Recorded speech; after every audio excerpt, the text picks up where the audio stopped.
So today I'm joined by a stellar lineup of people who will be sharing their knowledge, their data, their insights, and a few predictions, which are always brave. Let's see how brave people are and what they get right in the future. So we're going to start off with David Kennedy, who's from Venture Insights and Head of Research, and they've done a lot of work with the NBN recently, looking at different behaviour that's going on currently. At a sort of a broad societal level, working from home trends, health, education, etc. Then we're going to go to Helen Black, who works at Facebook, who's got a lot of really interesting consumer data on what's going on with media, with commerce, with different trends that they're seeing come through their platform and connection.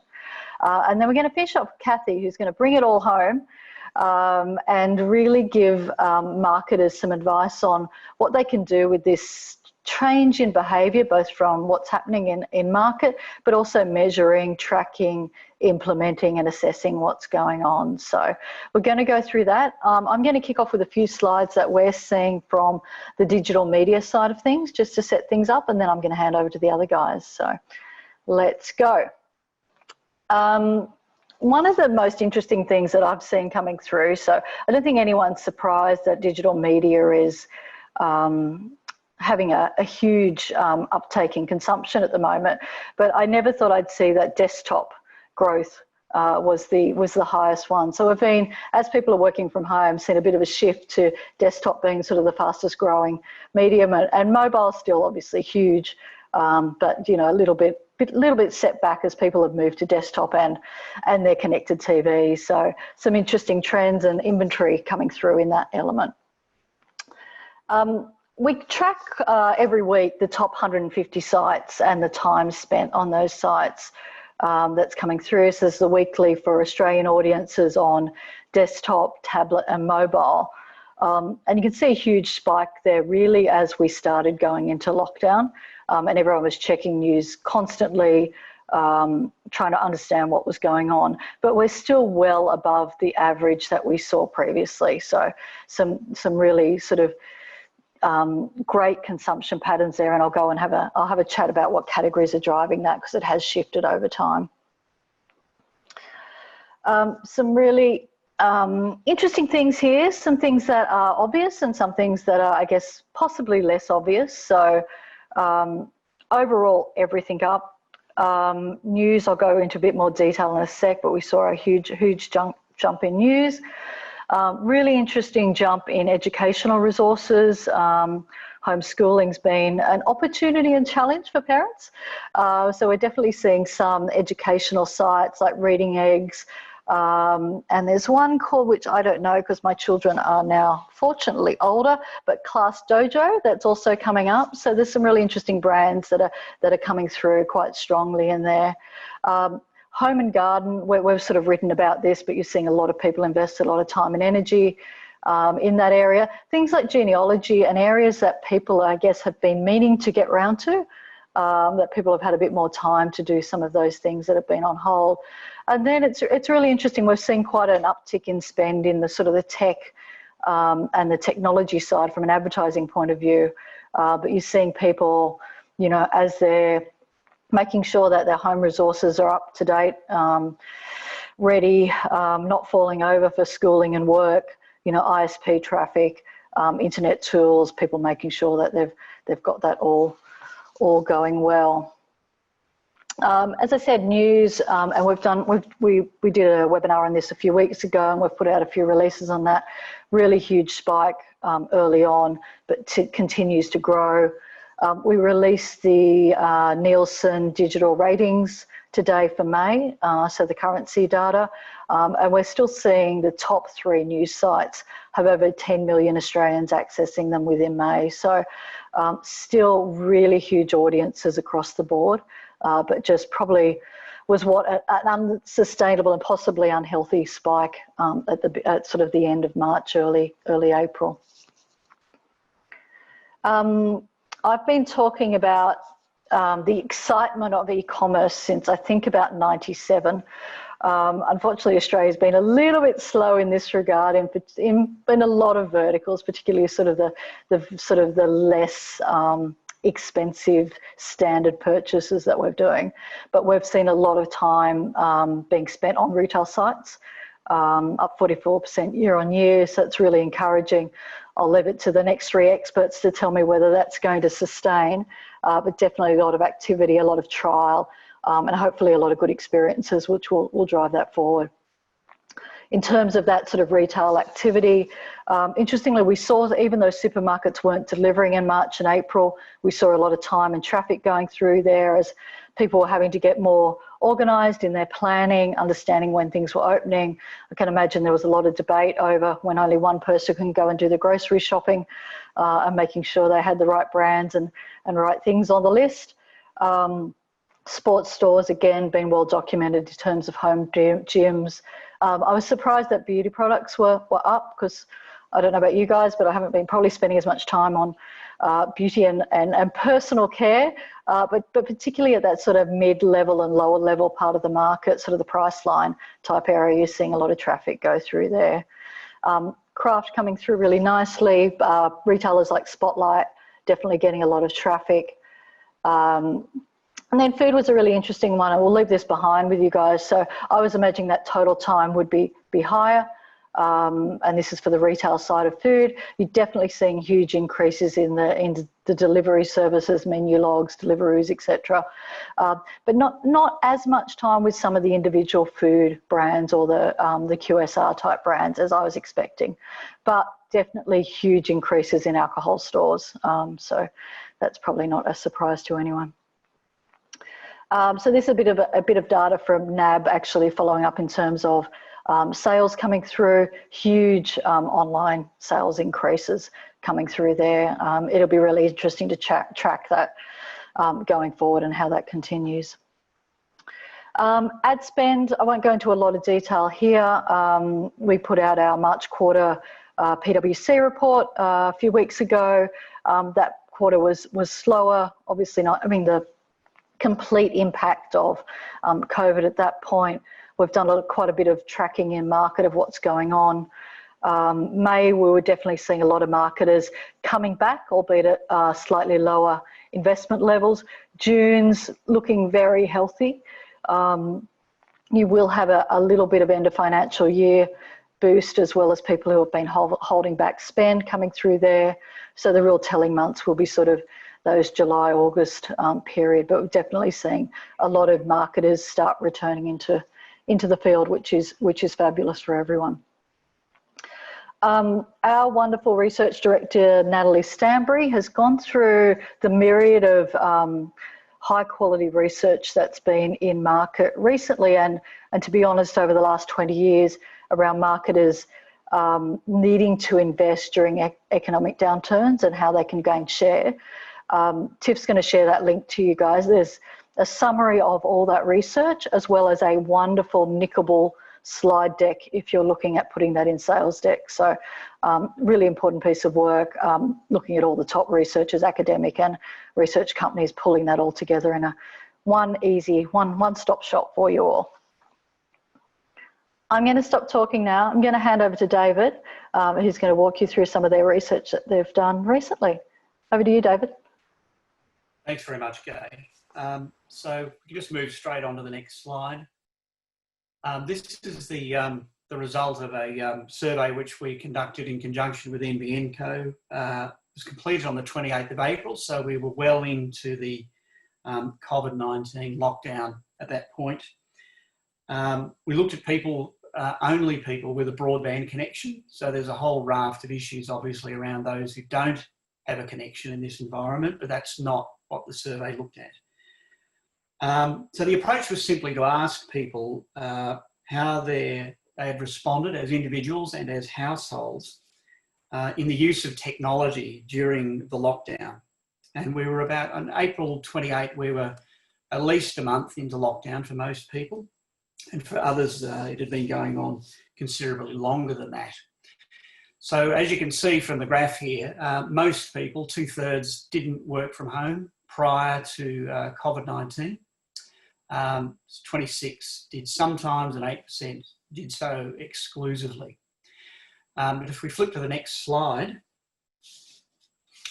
what you can see is that these sorts of proportions have shifted significantly. Now, obviously not everyone can work from home, but the movement from about 2/3 down to about 46% of not working from home was really very significant. The number of people who are working full-time at home more than doubled. And it's interesting that the middle group, or rather some had started to work from home.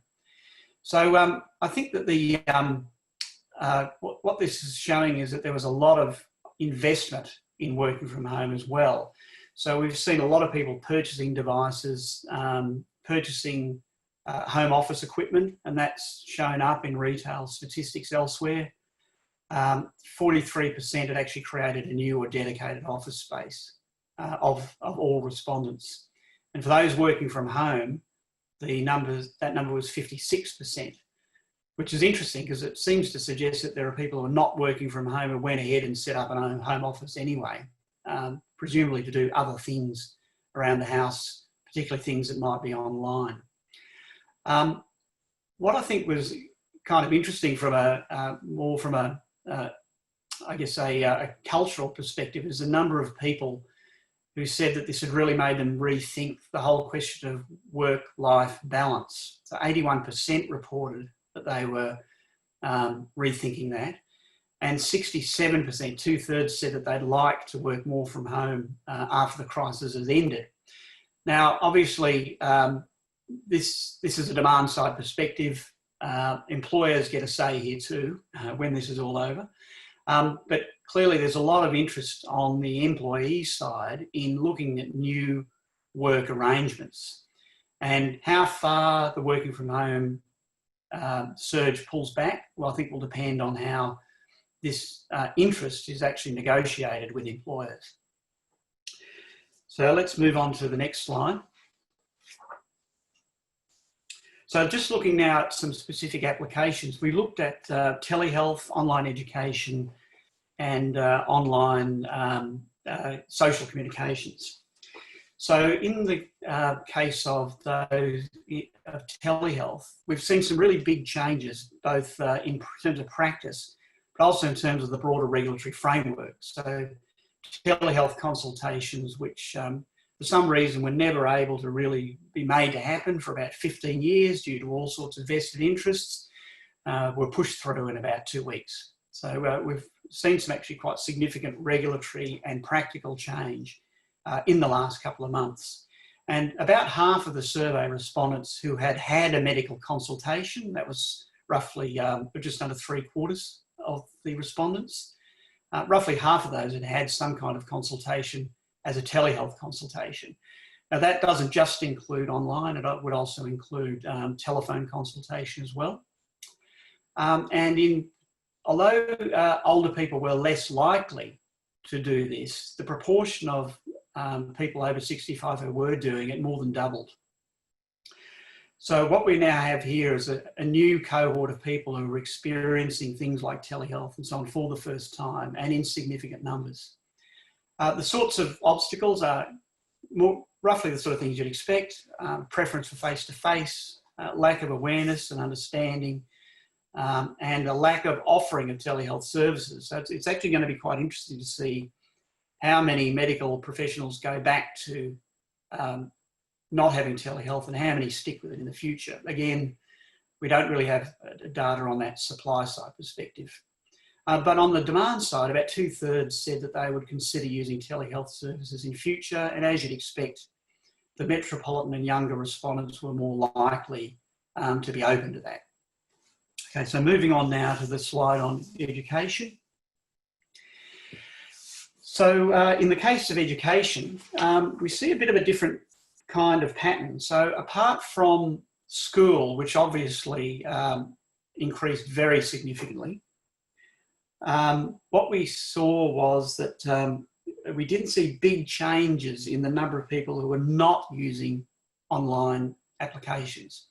So if you look at, for example, online tertiary education, for Before COVID, 75% weren't using it. That makes sense. Most people aren't at university. But after COVID, it had dropped to about 73. Not a dramatic change. But where you do see some interesting changes is the number of people shifting from going from once or twice a month to doing things regularly. So, in other words, what we have here is a situation where there's actually quite a lot of online education platform infrastructure in place. And that is the usage of those platforms has gone up very significantly over this period amongst those who are already using them. So, for example, in households with young people aged 18 to 24, I mean, almost a third said they were undertaking some kind of online work skills training. And there's a bit more of detail around all of this data on our website if you want to drill more deeply into this. Go to our website at Venture Insights and you can find the full report on this. So moving on to the final slide, just have a quick look at social communication. So since COVID-19, there's been about a 10% increase in the share of all respondents who are using social video calls with friends, family and colleagues. In this case, we've actually seen really significant falls in the number of people not using or have never used applications. So excluding party applications and concerts, which haven't shifted very much, when you look at things like online exercises, classes, and straightforward face-to-face, if you like, online face-to-face communication with friends, family, work colleagues, whole new cohorts of people who have not been using these in the past have suddenly started using them. Obviously because they had little alternative. But what this has done, we think, is created a base of people who have now familiarised themselves with these kinds of applications. And we expect that obviously the frequency of usage is probably going to drop back as the lockdown ends. We've got a whole new group of people being educated on the use of these kinds of applications. And we expect that to have long-term effects on overall usage of telehealth, online education and social communication. So with that, I'll just wrap up and we can move on to the next speaker.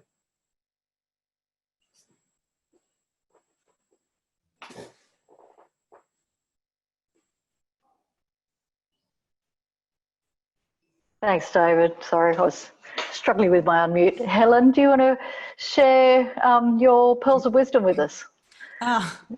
Of course, yes.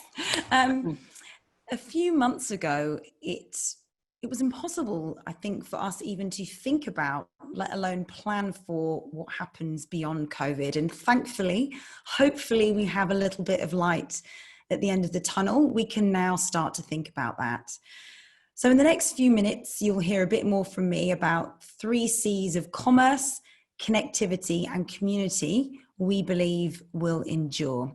But first, on the next slide, let's pause and reflect on what has been, because we still are in this forced period of experimentation. The blinkers of habit that kept us automatically doing and buying the same things have been rather unceremoniously yanked off us all. There has been the incredible surge in content consumption, the rise of digital connectivity, and many of us ignited passions for cooking and fitness and hobbies. And in doing all of this, on the next slide, we have pushed the internet harder than ever before. So 84% of Australians have been spending more time with connected devices. As you can see here, that's across the board and across all age groups. And the shape of our internet use has even changed. So the traditional peak in weekend internet traffic is now just a consistently high level. Excuse me, one moment. Hey, there you go, the joys of working from home. It was bound to happen. On the next slide, we've also seen this massive increase in connectivity across our own platforms. So in some of the countries hardest hit, total messaging has increased more than 50%, and voice and video calling have more than doubled on Messenger and WhatsApp. So that's globally, but here in Australia specifically, we've seen Instagram live views double in just a week. So that's really taken off. And on the next slide, with consumption came an incredible thirst for content. And it's not just been passive viewing, but active, immersive experiences. So almost any activity that was done outside of the home has been recreated virtually, from concerts to Maggie Beer's live cooking lessons. We had Sydney's first online nightclub. And to the point about education, I think this is rather wonderful. This English tutor normally has 10 people join her classes, suddenly 14,000 kids turning up for her session. So on the next slide, with all of these new experiences available, with all of the restrictions we've had, habits have been broken en masse. So on this chart here, you can see a dotted line. Anything above that has seen a net increase in behavior. So news and movie content consumption, online grocery spend, preparing food at home. And it's not just the same people doing more of existing behaviors, there are more people doing them. So think of older generations shopping online for the first time. And then beneath the dotted line, you can see behaviors with a net decrease. And some of these you wouldn't necessarily expect, like ordering food delivery. It seems strange to think people are doing less of that. And it's a really great reminder that there are a number of forces at play here. It's not just COVID and health concerns. It's not just lockdown, but there's financial considerations. And this recessionary mindset may actually, in fact, play a bigger role in how behaviors evolve. So to the next slide, people are certainly breaking old habits, but are they creating new ones? So what will stick, what will twist and turn into something slightly different, and what will fold as we fall back to pre-existing behaviors? So when asked, a significant number of people believe that they'll maintain new behaviors. The ones that appear to be most sticky are those around hobbies, cooking, spending time with the family, and media behaviors are there, but to a lesser degree. But then there's a very big but here. People find it incredibly hard to predict their own future behavior, and especially when the world is changing so fast. So my hunch is that this data reflects good intentions more than it does actual future behavior. So if you can't ask people, how else can you start to think about what might stick? So on the next slide, Dr. Philippa Lally had some seminal behavior change research. This showed that it takes on average 66 days to form a habit. So I think we're now 3 months since some of the toughest restrictions and changes in our lives kicked in. So there's definitely potential to see lasting change. So when you think about, will a new behavior become a habit? There are three things to think about. Will the trigger that's been making people do this new behavior still be there? Friction, so how easy is it to do that new behavior, both from an effort perspective, but also social perspective? And then lastly, the reward. Is it big enough versus the effort? Do you actually like doing this new behavior? So as an example, doing an online exercise class, the trigger is the start time of 8 a.m. So that will still be there moving forward. The friction is low. It's much easier than packing your bag and heading off to the gym. But there's a question around the reward. It may be lower if you don't get to see all your friends or get that buzz of the energy of a busy gym. So you can use these three factors to analyze any behavior that might be relevant to you. And actually, you can use it to think about how you can amend your offering to make that behavior last. So back to online exercise class, if you make it highly social, if you give a means to get that same buzz as going to the gym, then I think that's likely to stick. So on the next slide, history is accelerating. What took years and decades is now happening in a matter of days. And so it's really likely that many of the lasting changes we'll see will in fact be an acceleration of shifts that we were already seeing pre-COVID. So these are the 3 C's then that we believe are likely to endure. The first is commerce. That's right, it's on the next slide. So commerce. Shopping has undoubtedly moved more online, and we've seen this decade of e-commerce growth in just such a short space of time. And it's really hard to see that going back. KPMG's chart on the right shows that our pre-COVID e-com penetration was roughly half that of the UK. So now we've punched through some of those barriers, punched through the inertia. There's clearly a lot of headroom for growth.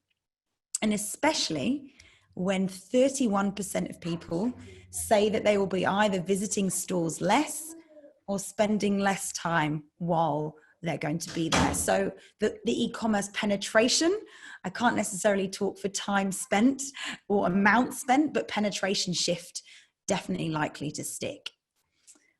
Next, we have connectivity. So of course, here at Facebook, we believe that social and online connectivity is here to stay.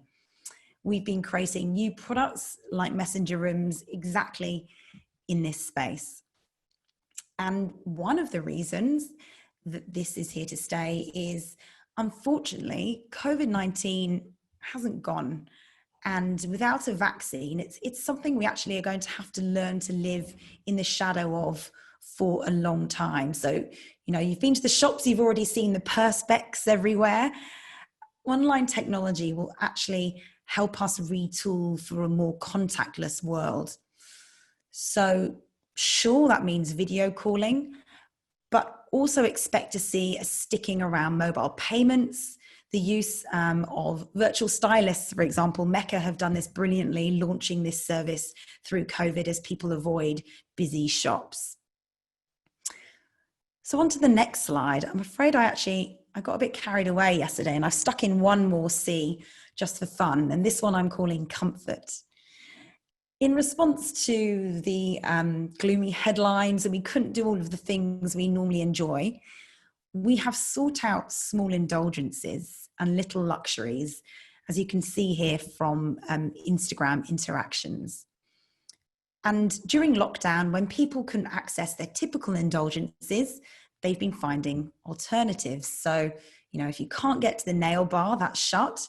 We've actually seen nail tutorials go absolutely crazy on Instagram.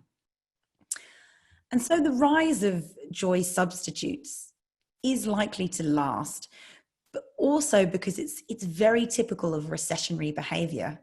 So when facing an economic crisis, consumers are willing to buy more, but less costly luxury or indulgence goods. And so finally, the last C, the last proper C, I should say, we've been seeing a shift back to community first values, from clapping for carers across Europe, the bin isolation outings I hope you've seen that started here in Australia and have spread across the world, and community volunteering. We've seen this move from the panic buying to displays of empathy and collectivism. And there's a growing recognition of how individual micro actions can aggregate to great effect. So on to the next slide. Look, it's been great fun sharing some thoughts around what will endure. We don't have a crystal ball, and there will no doubt be surprises, both good and bad, that we'll see along the way. And during the initial COVID impact, we learned that businesses that responded quickly and were flexible fared best. So Sweat here, that's the third picture, quickly created workouts to be done at home without any gym equipment. So, whatever sticks, whatever folds, whatever new wildcard behavior pops up, a shift from fixed to flexible marketing will help businesses to mitigate risk, but also capitalize on those opportunities. So as a final thought from me on the last slide, as you all plan beyond COVID, keep in mind those big consumer shifts around commerce, connectivity, and community, and try and plan to move as fast as consumers have shown that they can do. Thank you. Thanks so much, Helen. Lots of tips for us in personal life and in business there. So thank you for sharing that. We're going to move on to Kathy now, who's from IPSOS and going to share some of her pearls. Thanks, Kathy. Thank you. Thank you very much. I hope everyone can hear me, and somebody let me know if you can't, but I'll assume you can for now. I'm just going to get straight on to the next slide and get started.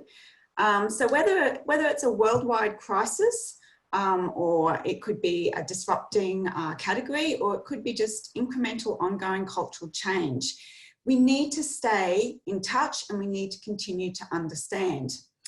A crisis is not a time for brands or organisations to disappear or go dark.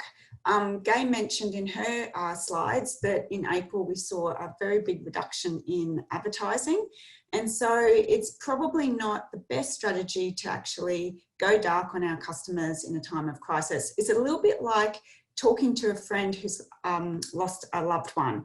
It's tough. It can be really hard to find the right words, and it can be really hard to find the right tone, but we do need to do it. We can't just disappear. So we know that it's critical to stay in touch with our customers. We also know that in negative situations, there can be a lot of opportunities. So it's critical for us to use our primary weapon, our product, and continue to evolve it to really take advantage of the opportunities that do emerge in a negative situation, such as a pandemic crisis.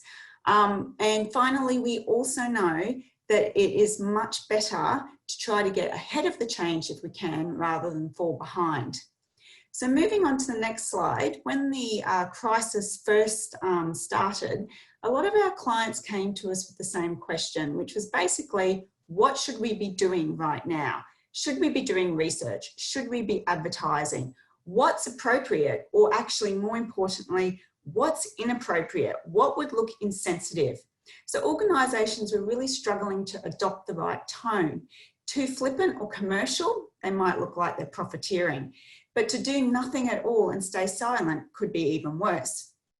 So we decided to do what we do best, which is actually conduct some research. So in the last week of March, we asked 1,000 Australians 18 plus what their opinion is. Should organisations and brands be doing research? Should they continue with their normal market and social research?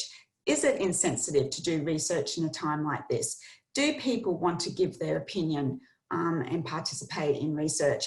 And the results were extremely favourable. In fact, we were doing research at the time, and we were getting a lot of comments coming through at the end of our surveys, where we just asked people for general comments on the survey, with people saying, thank you so much. This was so great. It was great to actually be able to express my point of view and to have a voice. And it's great to know that somebody is listening to me.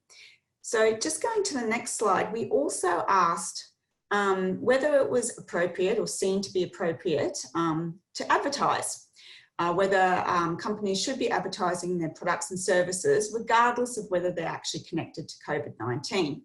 We can see there was a slightly more favourable result for advertising where it was related to COVID-19, but still the vast majority was also in positive support of any advertising of products and services during this time.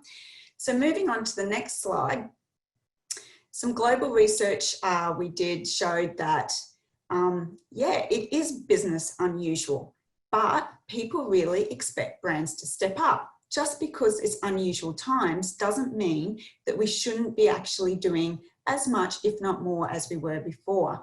People are really expecting brands to actually participate in some of these social issues, to actually help them navigate the crisis, to lead the way, to show them what they can be doing and to give them advice. And it doesn't really matter what brands they are. For example, I was talking to one of my clients who is the head of insights for a major bank, and he was saying to me, more and more brands and organisations and banks included are expected to actually provide a form of social support, to take a stance on some of the big social issues, to supplement or even make up for the shortfall in where the government's positions are. So moving on to the next slide, it is actually very important that brands stay close to their consumers at any time, but also during a crisis. Now, this data that's being shown here is drawn from our brand value created global database of norms.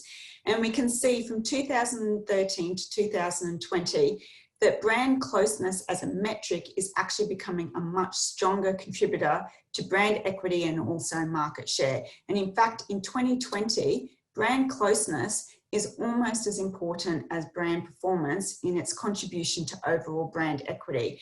And what brand closeness actually stands for is for people feeling like this brand is for people like me, that I know something about this brand, other than the fact that it sells me a product or service.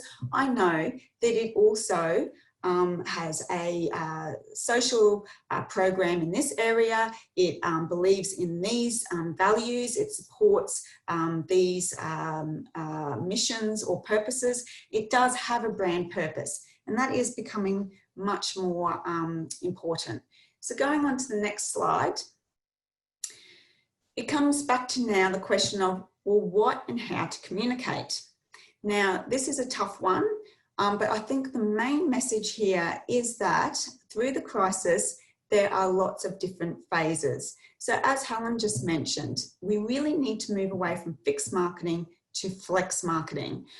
So understanding that there are different phases and there's different needs all the way through the phases, and making sure that if we are going to be communicating and advertising, we need to align our messages and our tone with the different phases.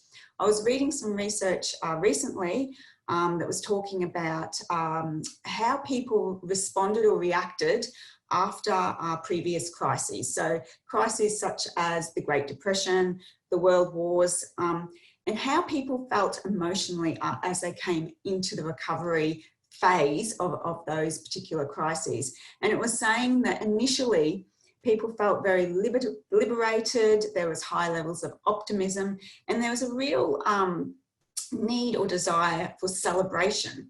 Now that might be the case with this as well. However, it also went on to say, but as you go on and the heavy impact of the economic situation starts to really hit home, there is maybe also a need to pivot again and to align. So it's really important that brands continue to sink in and understand the psyche and the emotional pulse and heartbeat of the cultural context, and really align with that as they go through their messaging and their advertising. So moving on to the next slide, I have here a little bit of data that's very similar to some of the data that David showed, and also Helen. In fact, I was trying to visually calculate in my mind whether if I plotted my data over Helen's, because I think we even had some of the same metrics, I think we might almost be able to find that we get a very similar pattern of change represented, which is a great example, of course, of convergence validity. But I've got some different behaviours there. And as David and Helen both pointed out, and Gai as well, there has been significant behaviour change this year in 2020, probably more significant than we have seen before. I'm not going to say that the volatility of behaviour change is completely unprecedented, because I haven't lived through some of those other crises that I just mentioned on the previous slide. But I think that for most of us, this type of and level and volume of behaviour change was probably quite unanticipated. And the other thing too is that very entrenched behaviours have been completely disrupted, and that's an incredibly hard thing to do, as we know. We've also seen increases in behaviour, but we've also seen massive reductions in behaviour. Things like going to a major shopping centre, travelling outside your city. Now, those sorts of behaviour changes have really been, I suppose, stimulated by some of the restrictions of lockdown. However, if we go to the next slide, we can see that there was a lot of unanticipated ripple effects that have actually followed. So again, the other speakers referred to some of these. For example, in Australia, we had a toilet paper shortage. Now, who would have anticipated this time last year that it would be really difficult to buy toilet paper at some point in the future? The other thing, there's lots of other crazy behavioural changes that happened as well. One that's shown there is the egg cups sold out. Now, this is a really interesting one. It relates to the point Helen made around comfort.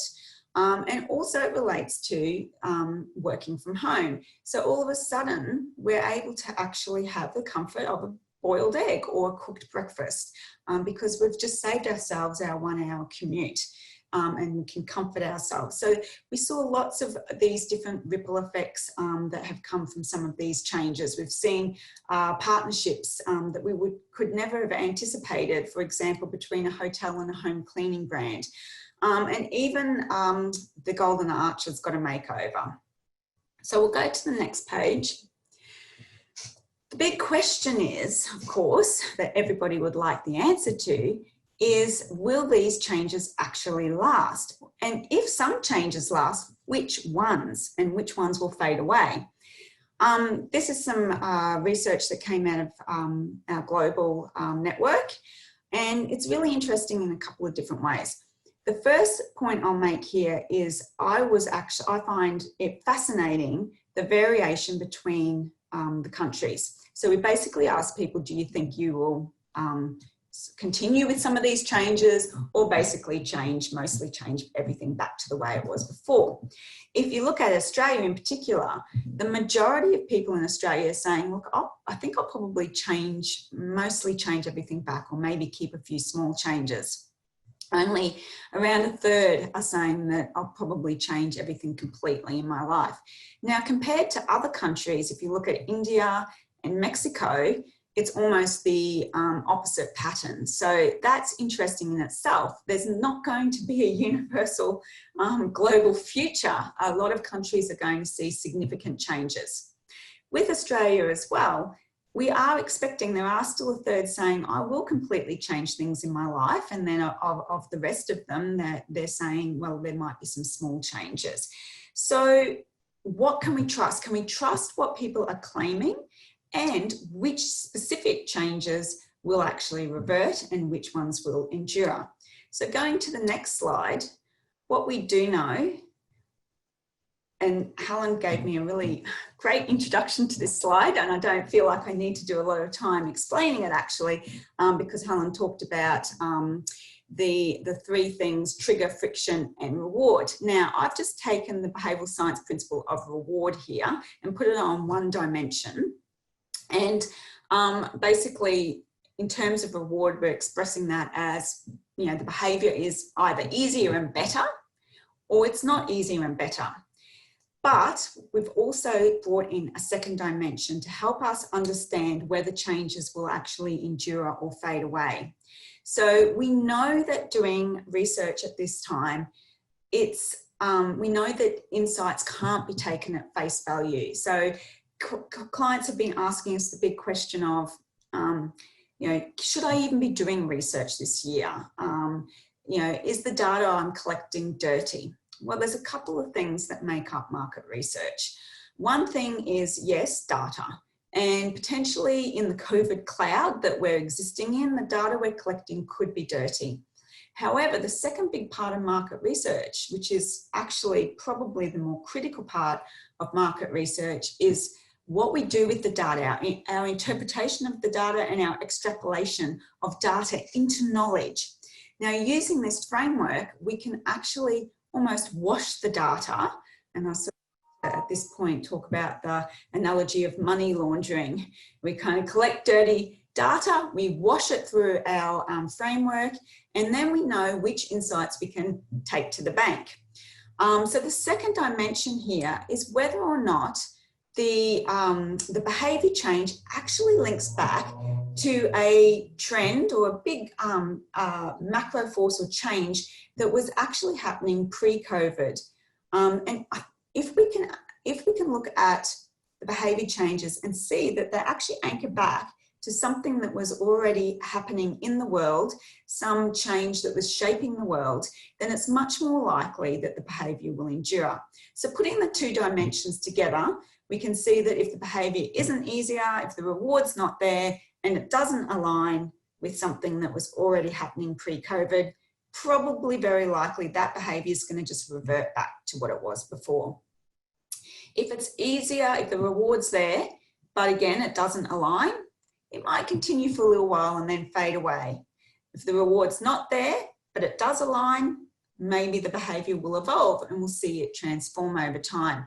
And of course, if the reward's there, if the new behaviour is easier and better, and it also aligns with the pre-COVID trajectory of change, then we would probably expect not only for the new behaviour to endure, but to maybe accelerate. So going on to the next slide, which is basically, we know that most predictions are wrong. We know that people get it wrong all the time, and as humans, we're not really great at making predictions.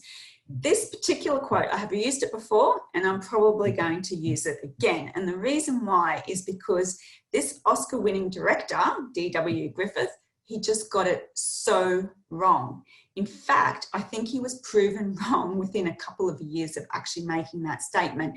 And yet I can just almost hear him. He probably said it with a lot of conviction, and he probably really believed it at the time. So how do we know what predictions are right? How do we get it right? Well, we do market research, or maybe we do market research, but consumers are actually notoriously bad at knowing what they're going to be doing in the future. And they're not really good at predicting their own behaviour. In fact, what consumers are really good at is they're really good at telling you what they need right now. And then the rest of it, we have to do. There's that infamous Henry Ford quote, and I say infamous because I'm not sure if he actually is proven to have said it or not, but where he said, if I had to ask people what they wanted, they would have just said faster horses. So going on to the next page, how do we get our predictions right? Predictions are wrong, usually because they're based on the wrong clues. So as Helen mentioned, we don't have a crystal ball, but we certainly do have clues, but we need to be looking at the right clues. Now this work here that's shown here, the framework that's in front of you now, it comes from a global trend study that we've been conducting since 2013, and I think a link will go up into the chat where you can go to our website, and I do really actually recommend that you go to the website and have a look, because there's a lot of information available, and there's a massive trends report that is available to download, and it's really quite interesting reading. Our theory of change is that change actually happens at 3 levels. So there's the big macro forces. These are the far-reaching, slow-moving changes that are really shaping humanity. And then out of that become societal trends that can vary from country to country. And then, of course, with signals, they're the local and sometimes temporary expressions of change. Sometimes we call these fads. They come and they go, and they're quite volatile. And so things like toilet paper shortages, maybe even egg cups selling out, the big surge in home baking, maybe these are fads, and maybe we should understand what they represent in terms of how they anchor back to the macro forces. So we're just going on to the next slide. And this is again available on our website, and a lot of information on each of these, but we've got the 6 macro forces, and then in addition, we've got COVID, the COVID or the coronavirus pandemic that hit this year. And of course, that is going to have an impact. Now, the macro forces, as I said, are slow moving, and they are big, and they shape humanity. They're a little bit like the Titanic. They may alter slightly in course, but they're not going to completely, they're not volatile like our signals and our fads. So we can really count on these, and we can really look at what is happening in terms of behaviour change and bring it back to one of these macro forces to get a kind of a sense or a picture of what the future could be in relation to those behaviours. And we can see that, you know, when we understand these macro forces, we can look at how, well, what could happen as a result of COVID. Dynamic populations, which includes immigration and people movement around the world and globalisation, that may actually reduce, but for how long, we don't know. Some of the other macro forces, particularly the fragile planet, we would expect to see really escalate and fast track as a result of coronavirus. So going on to the next slide, the really important point is we are actually adaptive decision makers as human beings, and brands themselves can actually shape the future. So yes, the future is uncertain, but brands themselves and organisations can actually craft the context. They can almost, to a certain extent, create the future that they want to participate in the future in terms of being their brand and their products and services. There's 4 ways that they can do this. So the first is to identify those new routines that are not yet ritualized and infuse them with meaning so they become really part of something symbolic in our lives. The second way that brands can really shape the future by reinforcing these new behaviours, if they're in their favour, is by helping people internalise the new habits, by helping them master the new habits and being confident in actually doing those new behaviours. The third one is basically social norming. So showing that other people are also participating in the new behaviours will help reinforce those behaviours. And the last one is reinforcement through repetition. So there's ways of incentivising repeats of a behaviour. Again, if you want to encourage a behaviour because it suits your outlook as a commercial organisation, then try to actually build some or incentivise repetition of the behaviour, and that will make it much more sticky. So just finishing up on the last slide. So our message is to our clients and all brands and organisations: don't wait, don't bunker down or try to sit it out, and don't delay for fear of dirty data. Yes, the future is uncertain, but it always was. And brands can actually shape the future by the decisions and the actions they make now.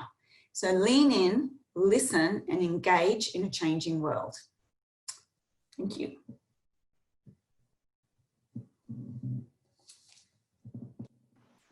Thanks so much, Kathy. Lots of good stuff there.